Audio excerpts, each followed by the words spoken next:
Hello. Hello and welcome to another weekly Facebook Live with Mark and Suze from World Multisport. Now we are trying some different technology tonight, so I'm hoping that there are actually people watching this. We're trying a thing called StreamYard, which is a different platform, because eventually what we want to try and do is broadcast live to Facebook and YouTube at the same time. So you might have remembered a few weeks back I had an absolute Balls up with trying to do an interview. So we've done a bit of research. So we are trying to. Oh, here we go, Sue-Ann. Hello, team. Good. So we've definitely got some people watching. Anyway, welcome. And tonight we are talking about what to do when your training plan goes to shit. Mm-hmm. We've all been there, haven't we, Sue? That's right. And I think you wanted to emphasize that it's a when, not if the training plan goes to shit. That's right. Because it is definitely not. I guess in my experience working with age groupers for a lot of years now, 15 years plus, it is extraordinarily rare for someone to have a training plan when they're leading into a race for everything to go perfectly. Like if that happens, I think you've won the lottery. You know, life can just throw curveballs because it's a balancing act between training, family, work, life stresses. So yeah, it's pretty much impossible, isn't it?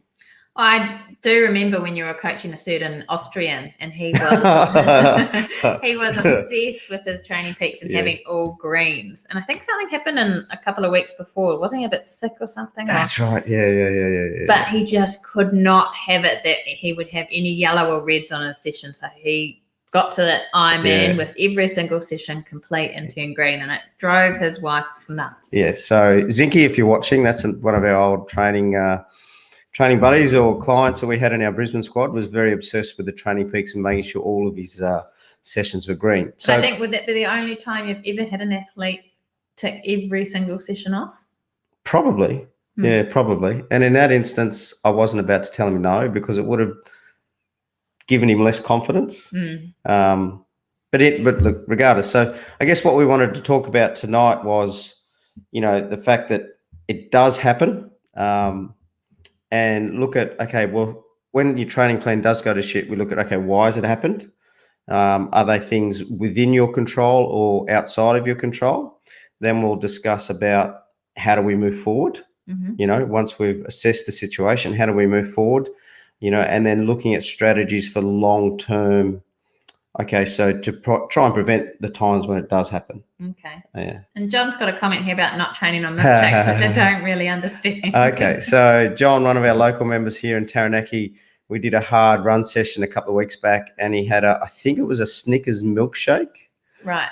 Not long before training. Oh, okay. And it kind of repeated on him. Oh, right. So we did some hard 4-minute efforts, which included a bit of a hill. And I guess John learned the hard way that you don't train on milkshakes just before a hard run session. Okay, so it's going to interrupt your training plan a bit. Yeah. So to start with, let's look at, okay, if your training plan goes to shit, let's look at why. Why has it gone to shit? And there will always be things within your control and outside of your control. So I think to start with, let's look at the things that are within your control and why things might have gone wrong. And that could be things like overtraining. So you're doing too much training, and it might lead to, obviously injury or illness, not getting your recovery right. I think where a lot of age groupers will go wrong is they under-recover. So it's not so much the training, but they under-recover. Maybe their mindset, like our old mate Zinky was too obsessed with the green in the training peaks, so the mindset could be a little bit right. And then some injuries and illness can be within your control. And at the moment, I have a bit of a cough, and I'll go into a bit of a story lately, but in a minute. But I think that's probably my fault that I've got it, even though I've picked it up from our kids. I think it's my fault that I've got it. So they're, I guess, the type of examples. I don't understand that logic, but okay. No, I'll tell you why. Okay, all right. And then things outside of your control. Well, can we just touch on that for a second before you keep rolling on like a steam train? So those things that you said that were inside people's control, when their training session goes to shit, that's just going to really mean that they would feel terrible. So if they've overtrained, they're then going to go and try and do a session, and it's just going to go to shit because it's going to they're just going to feel crap. Perhaps not going to be able to complete their session. Yep. The same with under recovering. Again, they're just not going to feel great. And illness as well. I think it would be all the same thing. So those would be the result of all those things you listed. Yeah. And if you're doing that, that like John, he hasn't prepared properly for a session. He's had a milkshake. So that was one session that went bad, but he was fine the next day. If you're, say, let's look about diet. If you're eating a poor diet, well, that could have a cumulative effect on your training, not being able to perform. And then all of a sudden, your training plan just goes to shit because you've got no energy or you might be sick. So, isolated incidences are okay. Okay. All right.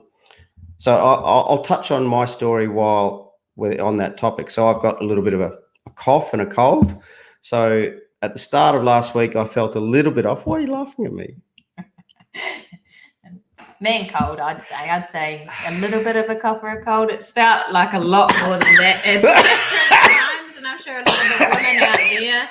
Okay, that's probably too loud. Sorry. I'm sure a lot of the women out there would agree with me that it's almost like men, if I'll use you as an example, pick and choose if it's a little cold, so then you go and train, or it's a big cold and you've got to stay on the couch all day. Can I have some comments from people whether they think man cold is an actual illness? And if they've had it, they'll understand how bad it is.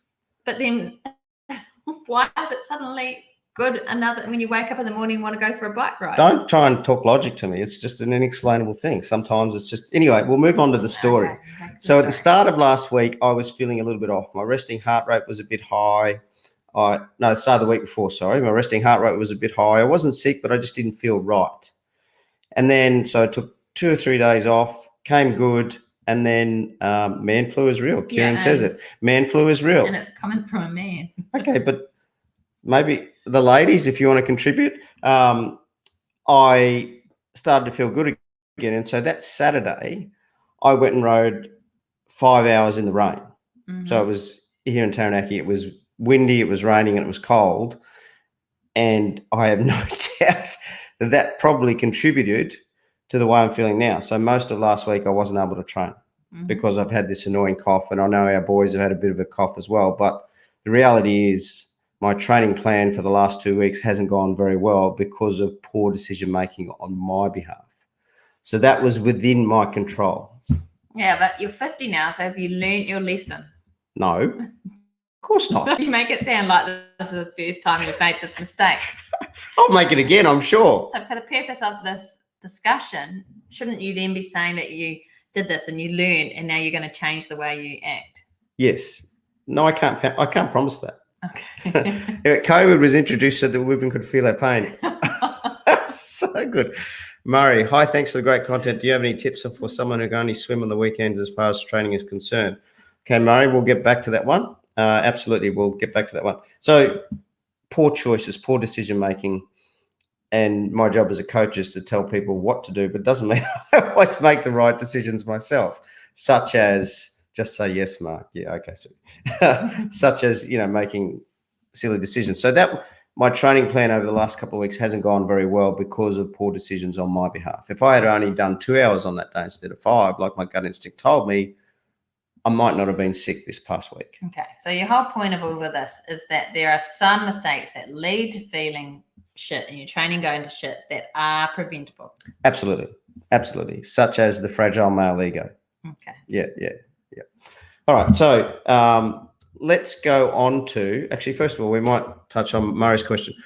Do you have any tips for someone who can only swim on the weekend as far as training is concerned? So my answer to that, Murray, would be if you can only swim on the weekend, so that's 2 days a week, maybe look at obviously getting in as much swimming as you can on that weekend. So swimming Saturday, Sunday, but even maybe looking at a double swim. So if you can't swim during the week, look at doing a double swim on the weekend. So one day you might swim twice and the next day you might swim once. And if you've still got a bike and run, maybe you might do a swim bike. So you might do a double swim on one day and then a swim bike on the other day, and then alternate it the following weekend, do a swim run. That would be the way I would look at that. Okay. Thanks for the question, Murray. Really good to have you on board. All right, so let's look at things outside of our control when our training plan's gone to shit. What would some of those things be, do you think, Suze? Children, work, getting too busy at work and just not being able to get your session in. Yep. Well, I mean, that's probably the big thing. It's a big social event that you just can't miss. Yeah. You know, you don't want to be that triathlete with all your non-triathlete friends who doesn't have the social life. Yep. So, work events, family challenges, issues, financial concerns, COVID. So John mentioned COVID. COVID really sort of threw a spanner in the works for a lot of people's training plans. I know just in athletes that, I'm working with, there's been some people have had deaths in the family. There's been illness through no fault of their own, injury through no fault of their own. There's been financial challenges. People have sort of working less. So, things that are outside of their control, which can have a massive impact on their training. So what's your number one tip for that? Well, I guess that's when we go into, okay, so if that's happening, how do we, the first thing we need to look at is, why has it happened? So is it something that we've been able to control, or is it something that we haven't? And we look at the cause and we go, all right, so I was explaining about my story, riding in the rain, being stupid. Well, then I could have prevented that. But, you talk about children, like for instance, it's like our kids were, we had a few hours away today meeting a friend away from Taranaki. So we left our boys with our grandparents, and they've come back just completely, their grandparents, I should say, completely manic, and the last few hours has been quite stressful, hasn't it? Yes, and luckily we weren't trying to fit training in. Yes, yeah. So sometimes kids and family can be, make things really hard. So looking at the cause, identifying the cause and go, all right, why has it happened? And then how do we move forward based on what has happened? Yeah, well, I think the point was that it was out of control. Yes. So my first thing that I would look at would be, is your training session completely written off? So if life happens and you haven't been able to do what was planned, especially if you're following some kind of program, is there anything that you can do at all? Because even something little is worthwhile. So it might be that, life happens, you had a 2-hour run scheduled and you can only fit in 30 minutes. You still need to get out the door and do that. And some people are going to struggle because they haven't done their 2 hours to, bring themselves around to at least getting 30 minutes done. I think that's the first thing, trying to let go and do what you can in that moment. That's right. Yeah. So I guess accepting, okay, this has happened. Look at why it's happened. How do we move forward? As you say, I've got 30 minutes. Well, I'll go for a 30-minute run. I can't do my 2-hour run, but at least I'll be able to do something. And there's also some other things that you can adapt. Like with that example, you could adapt the run. So if it was a 2-hour run, maybe you do a 30-minute run, but there's some intensity in it. Yep. So some different things you can do if your training plan's gone to shit because of life influences, but you still have some time to train. You can adapt that training session and make the most of it. Exactly. So it's, I guess, assessing why it's happened, looking at where you're at, and then making a logical, rational decision without emotion to go, all right, what's our best case scenario for today? So that's talking about let's just say something's happened once off in a training plan. Let's just say a scenario where you've missed a few days of training. What do you think we would do then if it's a few days? So, we've missed 4 or 5 days training. Do you think we just carry on, or?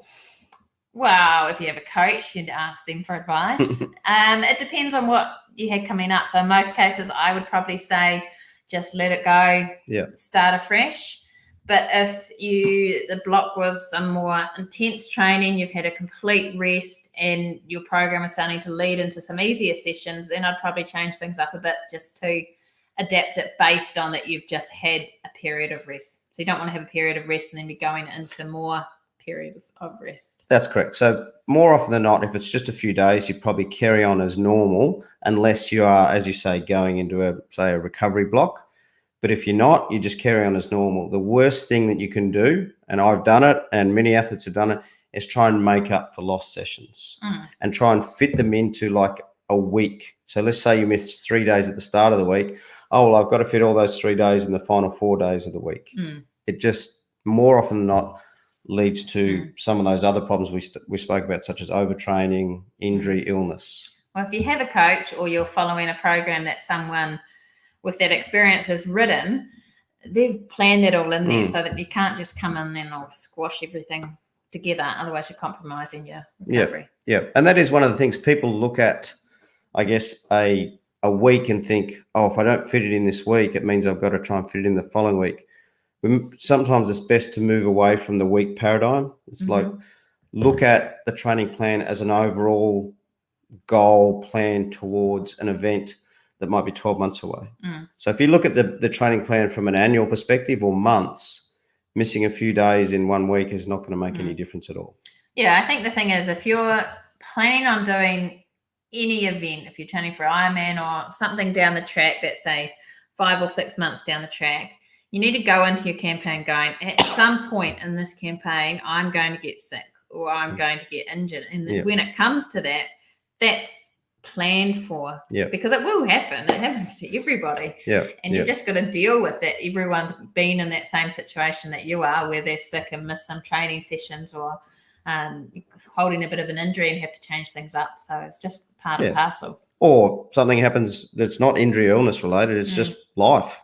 Your kids are not well, or something happens at work where you got to work long hours. It's just going to happen. So I think accepting it is really important, and knowing that at some point something's going to happen where my plan is not going to go according to plan. Yeah. And unless you haven't done the build up, if you've left your run late, then those missed sessions aren't going to matter. If you've done a proper build up, you're not going to be worrying about those sessions. It's only the people that go into something with 8 weeks of training to do, and then they miss a couple of weeks, and then when you've missed 2 weeks out of 8, then it matters. So I guess that leads us on to the next point. If you're missing a few days, that's generally okay. You just get back onto the schedule and you move forward. But if you've missed a couple of weeks, you then may need to reassess your goals. Once you're starting to miss weeks of training, well, you're starting to lose fitness, all right? And it takes longer to get it back than it does to lose it. So if you're missing weeks and you're only doing, say, an 8-week prep towards a race, well, then you may need to reconsider the race or reconsider your goals for the race. I did hear something once, I don't know how true it is, that for every week you lose, it takes 3 weeks to get back. I don't know the exact science behind it, but I wouldn't be surprised. I wouldn't be surprised that, yes, that's probably a reasonable assumption. I think if you just miss 1 week, it's not going to equate to 3, but maybe down the track, you sort of get 2 weeks plus, then that makes a bit of sense. So if you're missing weeks, then you probably need to look at, okay, I'm going to reassess my plan from here. Or ask for some advice. Yes. Get outside advice. If someone say, okay, well, this is my goal. This is where I'm at. What do you think? That's the best way. Takes the emotion out of it. Yeah, take the emotion out of it. So I thought to finish with, we'd just talk about the strategies to deal with it in terms of when it happens. Okay, because it does happen. And the first one is, yes, you accept it. But the second one is, for me, going back to why you're doing it in the first place. What was your initial reason to do an Ironman or do a triathlon or sign up for this race? What was your initial reason? And it probably had nothing to do with executing a perfectly completed training plan. If you go back to your initial why were you doing triathlon or multisport or running or whatever, it's for the challenge, it's to get healthy, it's to meet people, and accepting that, sometimes life gets in the way and the training plan goes to shit, that's just okay. So go back to your why. The second one is understanding that it's progress, not perfection. So there aren't many people like our old mate Zinky, who we mentioned at the start, that have to have green on all their training peaks. We're after progress, not perfection. So missing sessions is just part of the deal. As long as it doesn't become a regular habit, that's what we're after that progress, not perfection. Thirdly, don't compare yourself. I think that's another one where people go wrong. They just compare what others are doing or what they think others are doing via social media. Don't compare yourself. And then I think, as we said, talk to a coach. But the final point that I want to make is it's meant to be fun.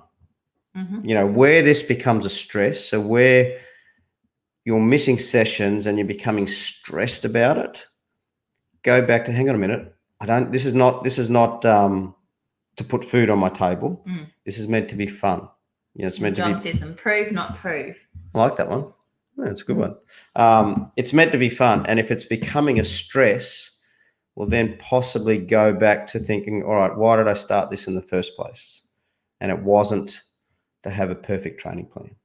Fair enough. All So right. I like it. You like that one? Yeah. Oh, thank you. So funny. Just that you seem so excited that I praised you. Doesn't happen very often. Velvet Sledgehammer here. Velvet Sledgehammer right here. Thanks for the comments. So Murray, Sue-Ann, Matt, hope the injury's going well. So Matt just had knee surgery last week. John, improved, not through. Kieran, love you. Man flu is real. Just go back, scroll back up. Sonia, hi to you. And yeah, so anyway, I hope you enjoyed that one, guys. It was we probably didn't plan as well for this one because it was a stressful day for us in terms of just trying to get everything ready, and the kids were a little bit crazy, but it's like a training plan, isn't it?